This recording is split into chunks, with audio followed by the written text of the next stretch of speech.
जय भीम। यहाँ पे जितने भी सम्मानित साथी, बच्चे और मेरी मातृशक्ति, मेरी बहन जितनी भी यहाँ पे बैठी है, एक बार एक भी व्यक्ति नहीं रहेगा नारा लगाने के लिए, ताकि आपके गांव में पता चले कि बहुजन समाज पार्टी के लोग यहाँ पे एकत्रित हुए। जय जय जय जय जय भीम। आदरणीय बहन कुमारी मायावती जिंदाबाद। मानव साहब काशीराम जी अमर रहे। दीपक मारा तुम संघर्ष करो। धन्यवाद।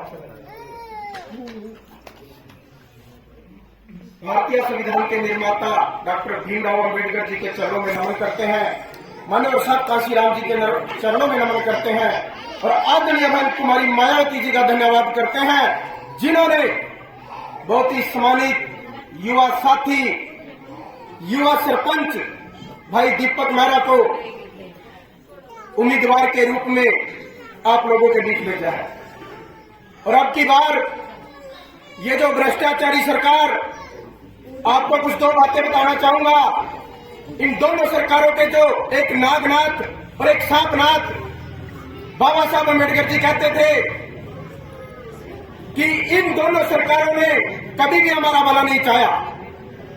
जैसे एक छोटा सा उदाहरण हर व्यक्ति जानता है, हर युवा साथी जानता है। इन्होंने सरकारी स्कूल के अंदर एक पॉलिसी बनाई कि सरकारी स्कूल के बच्चे 8वीं तक फेल नहीं होंगे। मैं पूछ सकता हूं क्यों नहीं होंगे? उसमें से कुछ बच्चे पढ़ने वाले भी हैं और नहीं पढ़ने वाले भी हैं। नहीं पढ़ने वाले भी फेल नहीं होंगे और पढ़ने वाले तो फेल होंगे ही नहीं। ये बहुत बड़ी साजिश थी उस सरकार की, कांग्रेस सरकार की।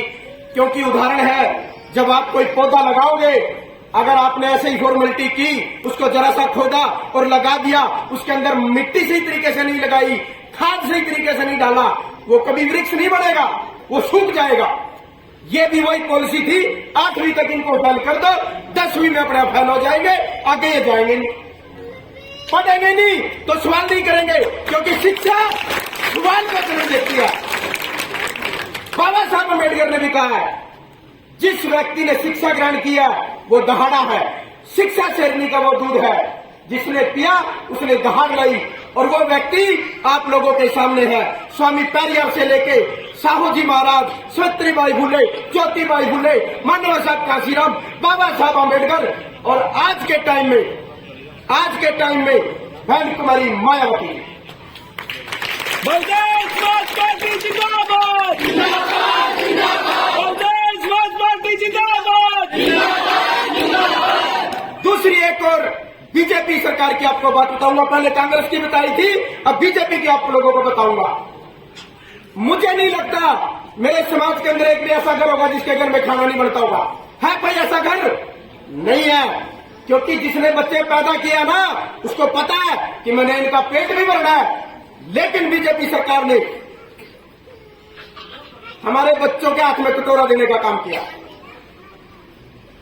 मिड डे मील चालू कर दिए ताकि बच्चों का ध्यान पढ़ाई की तरफ कम और उस रसोई की तरफ ज्यादा रहे जहां से दलिया बनता है। क्योंकि बच्चों की यह हैबिट होती है, जब मां रोटी पोती है तो बच्चा देखता है रसोई की तरफ, आज मेरी मां क्या बना रही है। और वही आदत इन्होंने स्कूलों में चालू कर दी।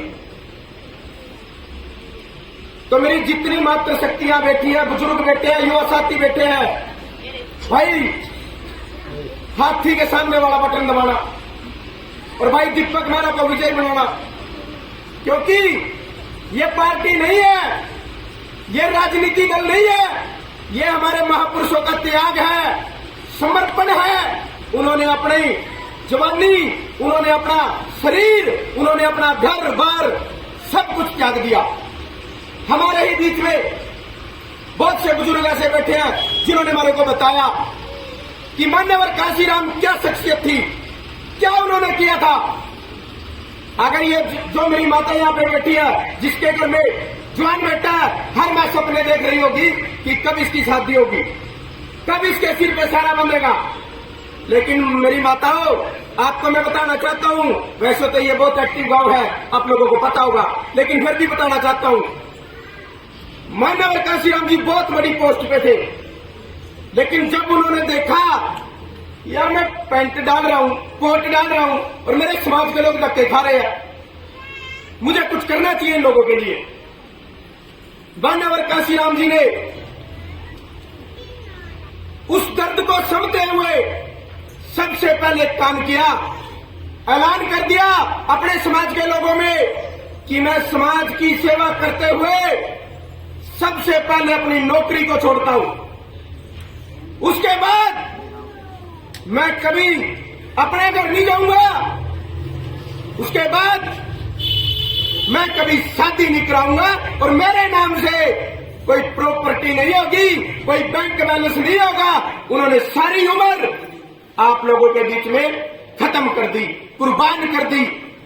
उस शख्सियत को हम नमन करते हैं। और मेरी माताओं, आप सिर्फ उनको देखना, उनकी कुर्बानी देखना और भाई दीपक मेहरा को विजय बनाने का काम करना, क्योंकि आपके ही कैथल जिले के अंदर गांव पड़ता है रहेड़ा, वहां से भाई उठे, कुरुक्षेत्र गए, पिताजी ने मेहनत की, सब्जी की रेडी लगाई और कितनी गजब की बात है, छोटी उम्र में जर्नल सीट पे वहां पे सरपंच बने, सरपंच के बाद वहां पे सरपंच एसोसिएशन के प्रधान बने। ये सब उन महापुरुषों की देन है, बाबा साहब की देन है, मान्यवर कांशीराम की देन है और आदरणीय बहन कुमारी मायावती जी ने जो आशीर्वाद भाई को दिया है। आप अपनी रिश्तेदारियों में फोन करना मेरी माताओं, जिसकी लड़की इस कुरुक्षेत्र लोकसभा के अंदर जिन्होंने शादी कर रखी है, जिनकी ननद है या आपके अपना परिवार है, सबको बोलना हाथी का बटन दबाना, क्योंकि हाथी बहुत महंगी चीज है, बहुत महंगी चीज है। जब बाबा साहब के खिलाफ काजोलकर ने चुनाव लड़ा था और काजोलकर जीत गए थे, बाबा साहब हार गए थे और काजोलकर उनका मजाक उड़ा रहे थे बाबा साहब का, फिर मुस्कुराते हुए, क्योंकि बाबा साहब बहुत ही नाइस पर्सन थे, मुस्कुराते हुए काजोलकर को बोला कि काजोलकर, हाथी मरा हुआ भी लाख का है, हाथी मरा हुआ भी लाख का है। तो ज्यादा ना कहते हुए सभी मेरे भाइयों से, सभी बच्चों से, सभी बुजुर्गों से, मेरी माताओं से, मेरी बहनों से हाथ जोड़ के विनती करते हैं कि हाथी का बटन दबाना और इस मिशन को कामयाब करना। जय भीम, नमो बुद्धाय, जय गुरुदेव, कम गुरुदेव।